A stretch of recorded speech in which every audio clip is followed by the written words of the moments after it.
বিদেশের দেশ বাংলাদেশে উঠলো আবার ভারত বিরোধী স্লোগান। ছাত্রদের আজকে ঢাকায় মার্চ ফর ইউনিটি যে ছিল, সেই মার্চ ফর ইউনিটিতে উঠলো ভারত বিরোধী স্লোগান।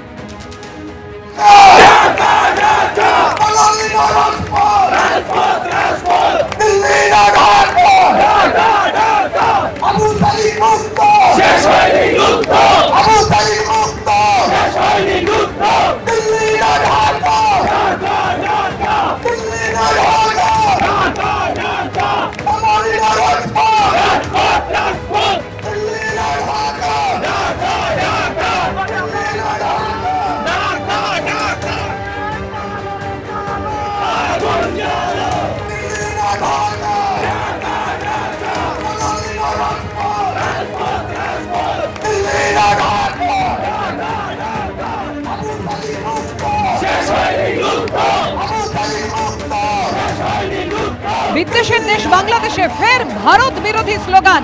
স্বাধীনতার ইতিহাস ভুলে বিশ্বাসঘাতক বাংলাদেশ। ঢাকায় ছাত্রদের মার্চ ফর ইউনিটিতে উঠল ভারত বিরোধী স্লোগান। এটাই কি আসলে ইউনিটির ছবি, যেখানে ভারত বিরোধী স্লোগান উঠছে? চিন্ময় কৃষ্ণ দাস, যিনি এখনো জেলবন্দি রয়েছেন, তার শারীরিক অবস্থা নিয়ে মেডিকেল বুলেটিন প্রকাশ করার দাবি জানিয়েছেন, আপনারা জানেন, কলকাতা ইসকনের ভাইস প্রেসিডেন্ট রাধারমন দাস। এদিকে একের পর এক অত্যাচার, হামলা হিন্দুদের ওপর ঘটেই চলেছে এবং সেই সঙ্গে খুনের ঘটনা। 4 দিনে কলকাতা দখল করার ডাক, কখনো চিকেন স্টেক আলাদা করার ডাক, এবং এবার ভারত বিরোধী স্লোগান উঠল ঢাকায় ছাত্রদের মার্চ ফর ইউনিটিতে।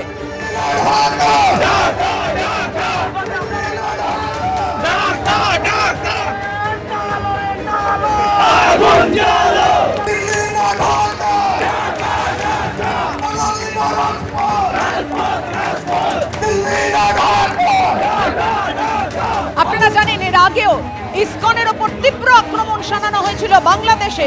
মৌলবাদী কট্টরপন্থী নেতারা তারা আক্রমণ শানিয়েছিলেন ইসকনকে ক্যান্সার বলে। এবার ভারত বিরোধী স্লোগান আপনারা শুনতে পাচ্ছেন। ছাত্রদের ইউনিটি ফর মার্চ যে আজকে ছিল, সেখান থেকে ভারত বিরোধী স্লোগান উঠছে ঢাকায়। এটাই কি আসলে ইউনিটির ছবি? চট্টগ্রাম জেলে বন্দী সন্ন্যাসী চিন্ময় কৃষ্ণ দাস। বাংলাদেশে হিন্দু ও সংখ্যালঘুদের ওপর যে অকথ্য অত্যাচার হচ্ছে, নতুন বছরে যেন তার অবসান ঘটে, এই প্রার্থনা জানিয়ে এদেশে এপার বাংলায় বিশেষ সভার আয়োজন করে ইসকনের কলকাতা শাখা। বেলা 12টায় বালিগঞ্জের অ্যালবার্ট রোডে প্রার্থনা সভা হয়।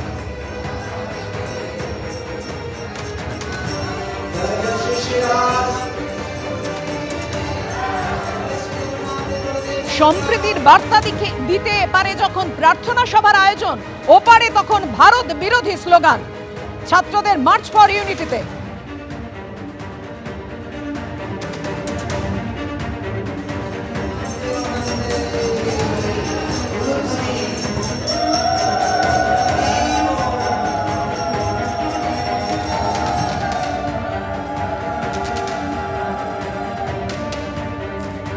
স্বাধীনতার ইতিহাস ভুলে ভারত বিরোধী স্লোগান আবার বাংলাদেশে। চট্টগ্রাম জেলে যখন বন্দী রয়েছেন সন্ন্যাসী চিন্ময় কৃষ্ণ দাস, তারই প্রার্থনায় এবং সম্প্রীতির বার্তা দিতে, নতুন বছরে যেন এই হিন্দুদের ওপর হামলা, অকথ্য নির্যাতন বন্ধ হয়, তারই বার্তা দিতে আজকে বছরের শেষ দিনে ইসকনের কলকাতা শাখা সভার আয়োজন করেছে।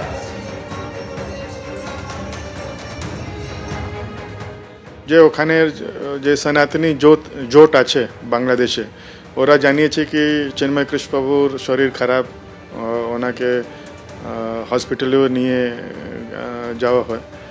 তো ওনার স্বাস্থ্য নিয়ে আমি নিজে অনেক চিন্তিত, কেন কি আমরা জানি কি 25 নভেম্বরকে যখন ওনাকে গ্রেফতার করা হয়েছিল, তার আই থিঙ্ক 2 দিন পরে, 2 या 3 দিন পরে, যখন এক ব্রহ্মচারী, অন্য ব্রহ্মচারী ওনার ওষুধ দিয়ে জেল থেকে ফিরছিল, ওকেও গ্রেফতার করা নেওয়া হয়েছিল।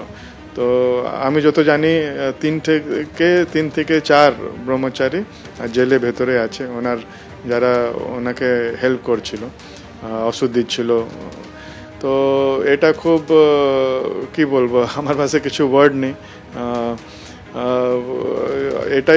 এটা চিন্তা হচ্ছে কি জেলে উনি কিরকম ওষুধ পাচ্ছেন কি পাচ্ছেন না, কেন কি যারা নিয়ে যাচ্ছিল ওদেরকেও আটক করা হয়েছে।